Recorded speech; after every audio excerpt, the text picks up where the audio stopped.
या निमित्तानं करत आहे। आणि ही कर्जमाफी योजना नाही, ही कर्ज वसुली वन टाइम सेटलमेंट योजना आहे।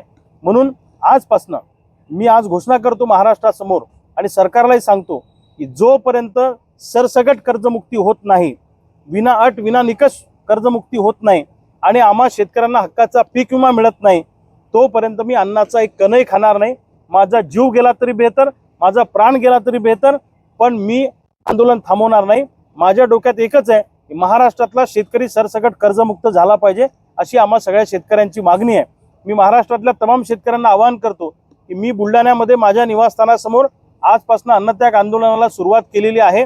अनेक दिवसापासून आम्ही सगळे कार्यकर्ते रस्त्यावर उतरून आंदोलन करतोय, पण सरकारवर त्याचा परिणाम होत नाही।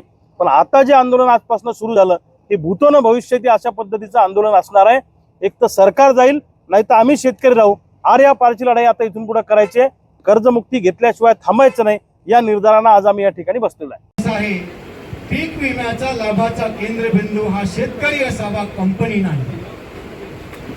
जमलं तर येऊन जाऊ, येऊन जाते हे अत्यंत कणखरपणे मांडण्याची गरज आहे। महाराष्ट्रामध्ये सूर्य ज्या दिशेला निघतो त्या दिशेने हे सरकार राम राम करायला लागलेलं आहे। पहिली मागणी सरकारने तुपकरांशी बोलणी करावी, अशी पहिली मागणी टाकून ती सगळं असं आंदोलन नव्हे, या आंदोलनाची आता नेट उभी केली पाहिजे।